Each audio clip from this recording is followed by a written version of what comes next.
Olhar para um relatório financeiro às vezes parece que a gente está tentando ler uma língua que não conhece, não é verdade? São colunas e mais colunas de números, um monte de jargão. Mas e se eu dissesse que por trás de toda essa complexidade existe uma história? Uma história fascinante sobre como uma empresa está se saindo. Pois é, parece um verdadeiro caos. Mas a boa notícia é que esse caos tem uma lógica. O segredo não é virar um especialista em contabilidade da noite para o dia, mas sim aprender a fazer as perguntas certas. E é exatamente isso que a gente vai desvendar aqui, passo a passo. Então esse aqui é o nosso mapa do tesouro. Primeiro, a gente vai traduzir esse jargão todo. Depois, vamos direto ao ponto. Quanto a empresa vende. E o mais importante, ela dá lucro? Em seguida, vamos fuçar o que ela tem e o que ela deve para sentir a saúde financeira dela. E no final, a gente junta tudo e aprende a ler a história completa que os números estão contando. Vamos nessa? O nosso objetivo aqui é ir muito além de só ler os números. A gente quer entender a narrativa que eles constroem. Pensa assim, cada número é um personagem, cada linha de relatório é uma cena na história daquela companhia. E toda boa história tem que começar pelo começo, certo? Então, a primeira pergunta, a mais básica de todas é: quanto de dinheiro essa empresa consegue gerar com as suas vendas? E para responder isso, a gente precisa conhecer o nosso primeiro termo-chave, a receita líquida.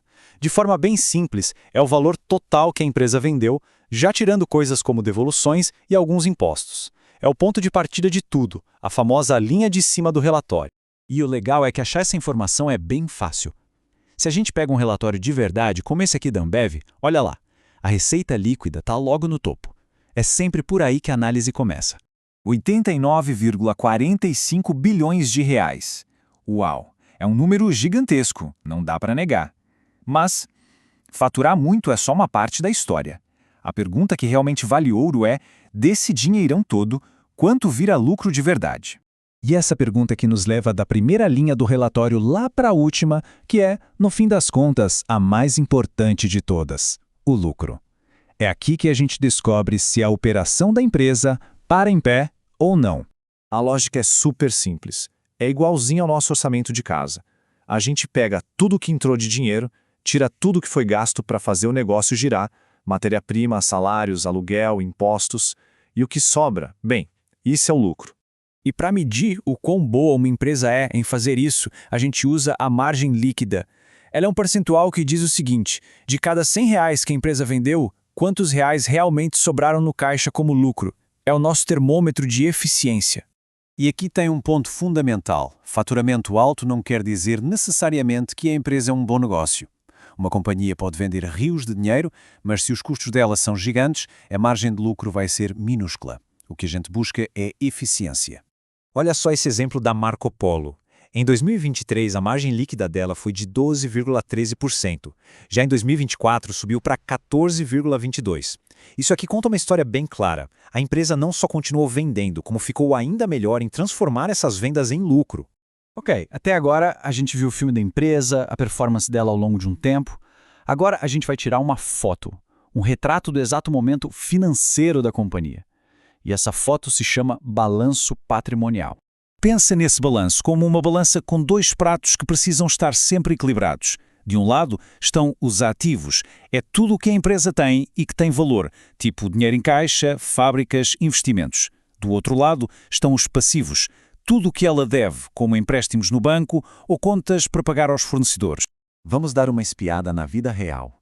Olhando o balanço da PetroRio, a gente vê que num certo período ela tinha 3,37 bilhões de reais em aplicações financeiras. Isso é um ativo, é um bem, algo de valor que pertence à empresa. Agora, vamos para o outro lado da balança. Na Ambev, a gente encontra 1,85 bilhões de reais em empréstimos de longo prazo. Isso é um passivo, é uma obrigação, uma dívida que a empresa tem com alguém. E dá para ir mais fundo ainda. Se a gente quebra a dívida da Ambev, percebe que a maior parte dela é de curto prazo. Por que isso importa? Porque dívida de curto prazo é aquela conta que vence logo, que exige que a empresa tenha dinheiro em caixa para pagar. A proporção entre dívida curta e longa diz muito sobre o risco. E agora vem a parte mais legal: juntar todas as peças. Receita, margens, ativos e passivos não são informações soltas. Eles são as peças de um quebra-cabeça que, quando montado, revela a verdadeira saúde da empresa. Então a análise vira uma sequência de perguntas. Primeiro, as vendas estão crescendo? Segundo, ela é eficiente em gerar lucro com essas vendas? Terceiro, o que ela tem de bens para gerar valor? E quarto, como ela está pagando por tudo isso? Como ela se financia? Para resumir, o kit de ferramentas é este. Comece pela receita, depois avalie a eficiência com a margem e aí entenda a estrutura com os ativos e passivos. E o mais importante, lembrar sempre que, no fim das contas, os números estão ali para contar uma história. Não é por acaso que um dos maiores investidores da história, Warren Buffett, sempre disse: contabilidade é a linguagem dos negócios. Aprender a falar essa língua, nem que seja o básico, abre um mundo de entendimento. E com essas ferramentas, fica a provocação. Qual será a história que os números daquela empresa que desperta interesse estão contando? É uma história de crescimento forte, de eficiência ou talvez de algum risco escondido? A resposta está lá, nos relatórios, esperando para ser lida.